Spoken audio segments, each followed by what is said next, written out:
Today's pronunciation lesson is contrasting the sounds j and z. First, I will use each sound in a word.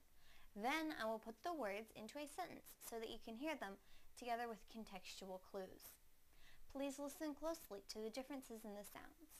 First, the j sound in the word Joan, Joan, Joan. Now the z sound in the word zone, zone, zone. Now I will use them both in a sentence. Is Joan in the zone? Is Joan in the zone? Is Joan in the zone? Thank you for watching CartoonEnglish.tv's pronunciation lesson. Come visit our website for free lessons, games, and chat.